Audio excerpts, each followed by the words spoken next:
Hello and welcome to my channel. I hope you enjoy this story. I'm going to try and upload a new story each day. Holly's Ectoplasmic Experiment. Prologue. The Isle of Wight, a serene and picturesque island off the southern coast of England, has always been shrouded in an air of mystery. With its ancient ruins, dense forests, and misty shores, the island has long been a haven for ghost stories and folklore. Holly Arnold, a determined and brilliant young scientist, had always been fascinated by the supernatural. Her life's work was dedicated to proving the existence of spirits and otherworldly phenomena. She believed that the secrets of the afterlife could be unlocked through scientific means, and she was determined to be the one to do it. Holly's obsession led her to gather a team of like-minded scientists: Dr. Richard Collins, an expert in quantum physics, Dr. Emily Gray, a renowned parapsychologist, and Lucas Turner, a tech-savvy engineer with a knack for building state-of-the-art ghost-hunting equipment. Together, they planned an ambitious series of experiments on the Isle of Wight, hoping to capture irrefutable evidence of the supernatural. Chapter 1: The Arrival. Holly and her team arrived on the Isle of Wight in the early days of autumn. The island was blanketed in a cool, damp fog, giving it an ethereal, almost otherworldly quality. Their base of operations was an old, abandoned manor house that sat atop a hill overlooking the sea. The manor, known as Blackwood House, had a dark history. It was said to be haunted by the spirits of its previous inhabitants, who had perished under mysterious circumstances many years ago. As they unpacked their equipment and settled into the manor, Holly couldn't shake the feeling that they were being watched. The creaking floorboards, the distant sound of whispering, and the cold drafts that seemed to come from nowhere all added to the eerie atmosphere. But Holly was undeterred. She was convinced that these phenomena were merely the prelude to the groundbreaking discoveries they were about to make. Chapter 2: The First Experiment. The team wasted no time in setting up their first experiment. They placed cameras, motion detectors, and audio recorders throughout the manor, focusing on the areas where the most paranormal activity had been reported.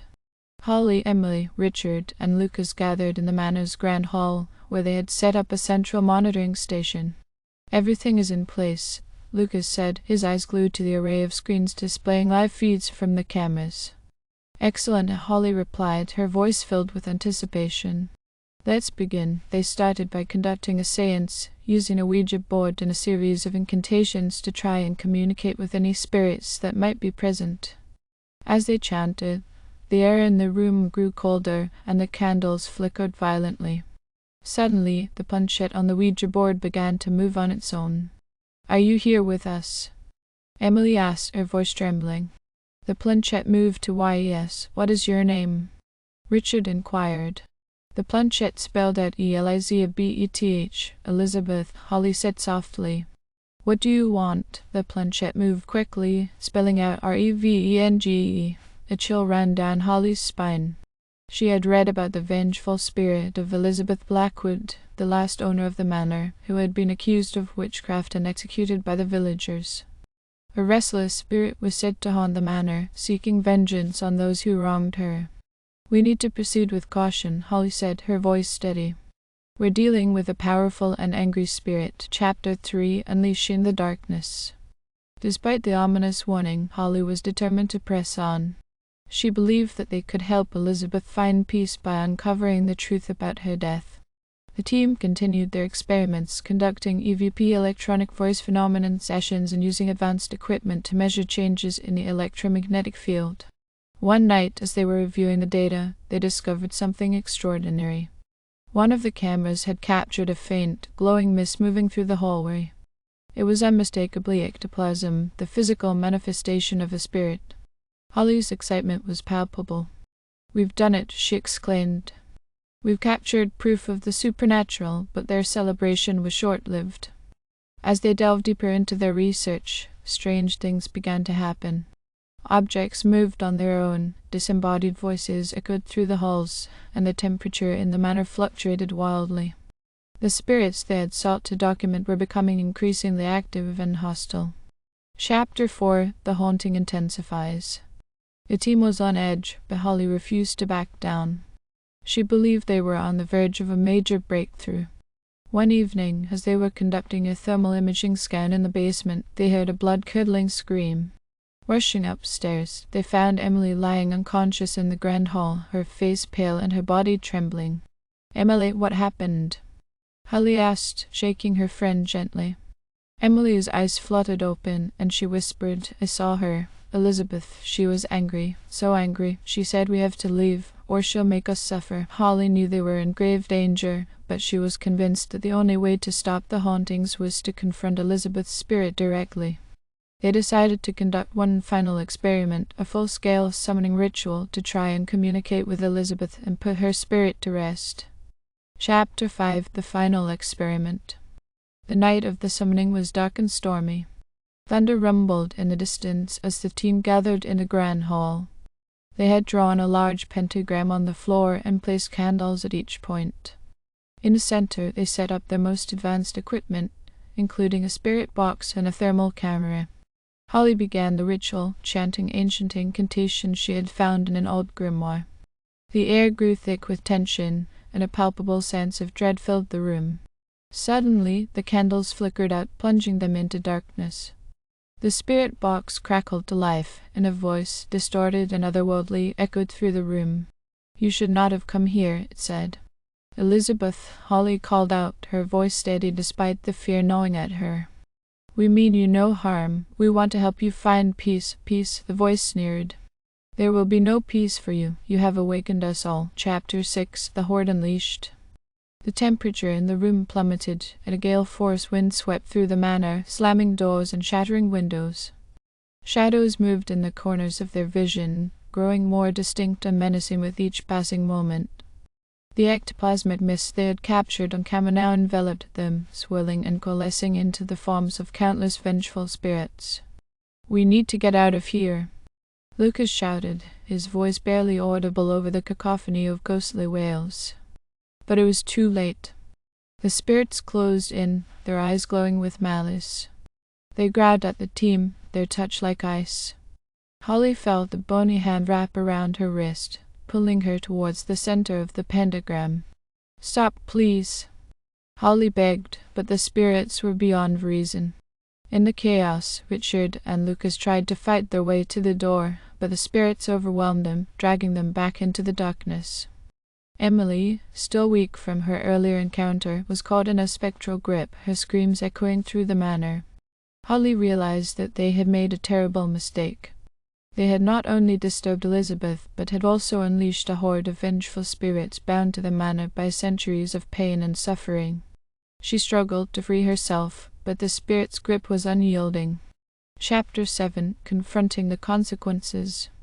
As the spirits closed in, Holly knew there was only one way to end the torment. Summoning all her strength, she reached into her bag and pulled out the grimoire. Flipping through the pages, she found the banishment spell she had hoped never to use. With a trembling voice, she began to chant the incantation. The spirits howled in fury, their forms flickering and fading. The wind died down, and the temperature began to rise. Holly's voice grew stronger as she neared the end of the spell. "Return to the shadows from whence you came. Be gone, and let this place be free." With a final, deafening scream, the spirits vanished, leaving the manor silent and still. Holly collapsed to the floor, her strength spent. The team was battered and bruised, but alive. Chapter 8: Shadows of Doubt. Back on the mainland, life returned to a semblance of normalcy, but the memories of Blackwood House haunted Holly. She threw herself into her work, trying to forget the horrors they had unleashed. Her colleagues did the same, but there was an unspoken understanding that they would never speak of the events on the Isle of Wight. Months passed, and Holly's research took a new direction. She focused on the psychological effects of fear, studying the ways in which the mind could be influenced by traumatic experiences. She published papers, gave lectures, and gradually rebuilt her reputation. But despite her success, she couldn't shake the feeling that something was watching her. One evening, as she worked late in her university office, Holly heard a faint whisper. She looked up, expecting to see a colleague, but the room was empty. She shook her head, blaming her exhaustion, and returned to her work. But the whisper came again, clearer this time. "Holly," she froze, the blood draining from her face. It was Elizabeth's voice. Holly turned slowly, her heart pounding. The shadows in the room seemed to thicken, and she felt a cold draft brush against her skin. "Leave me alone," she whispered, her voice trembling. The whispering ceased, and the room returned to normal.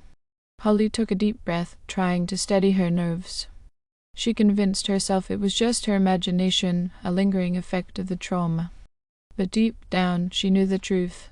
The spirits of Blackwood House were not done with her. Chapter 9. A Haunting Spreads. Over the next few weeks, strange occurrences became more frequent. Objects moved on their own, cold spots appeared in her apartment, and she often felt an invisible presence watching her. She confided in Emily, who had also experienced similar phenomena. "It's happening to me too," Emily admitted. "I hear her voice in my dreams. We opened a door, Holly, and I don't think we can close it." Desperate for answers, Holly decided to consult a medium. She contacted Madame Zara, a well-known psychic who specialized in hauntings. Madame Zara agreed to meet with them and conduct a séance to determine the extent of the haunting. Chapter 10. Seeking Answers. Holly, Emily, Richard, and Lucas gathered in Holly's apartment, the air thick with tension. Madame Zara set up a small altar with candles, crystals, and a bowl of water. She instructed the group to sit in a circle and hold hands. "Close your eyes and clear your minds," Madame Zara said, her voice calm and soothing. "I will call upon the spirits to reveal themselves." As she chanted, the room grew colder, and the candles flickered. Holly felt a familiar sense of dread, but she remained still, determined to see this through. The water in the bowl began to ripple, and a faint mist rose from its surface. "Spirits of the past, we seek your presence," Madame Zara intoned. "Show yourselves and speak to us." The mist coalesced into a shape, and Holly gasped as she saw Elizabeth's face form in the water. The spirit's eyes were filled with anger and sorrow. "Why do you torment us?" Holly asked, her voice shaking. "What do you want? You have disturbed our rest." Elizabeth's voice echoed through the room. "You must make amends, or we will never leave you in peace." "How can we make amends?" Emily pleaded. "Tell us what to do." Elizabeth's face twisted with rage. "Return to Blackwood House. Uncover the truth of my death. Only then will you find peace." Chapter 11. Return to Blackwood House. Reluctantly, Holly and her team prepared to return to the Isle of Wight. They knew it was the only way to put an end to the haunting. Equipped with new gear and a resolve born of desperation, they set off for Blackwood House once more. The manor loomed ahead, even more foreboding than before. As they entered, the familiar sense of dread washed over them.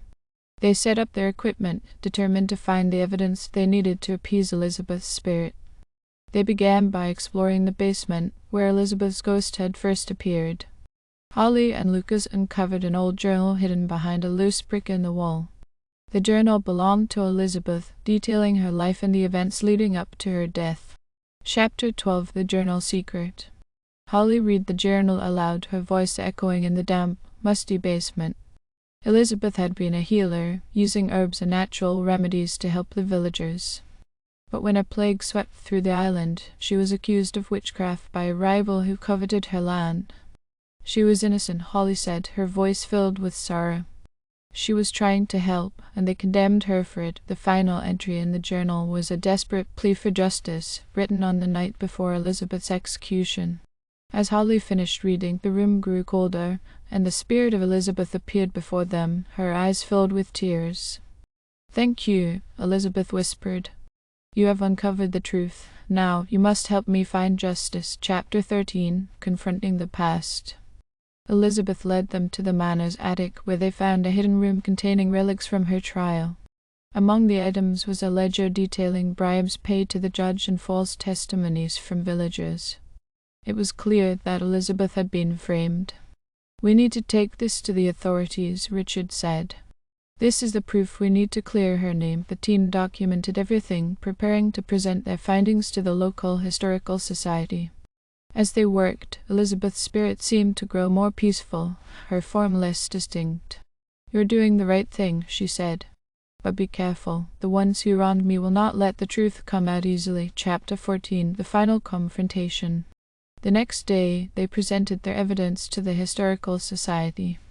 The members were skeptical at first, but the overwhelming proof convinced them to reopen the case. As word spread, the descendants of those who had wronged Elizabeth began to protest, fearing the repercussions. One night, as Holly and her team were preparing for bed, a group of angry villagers stormed Blackwood House, determined to destroy the evidence and silence them. Holly and her friends barricaded themselves inside, the spirits of the past aiding them in their defense. "Leave this place."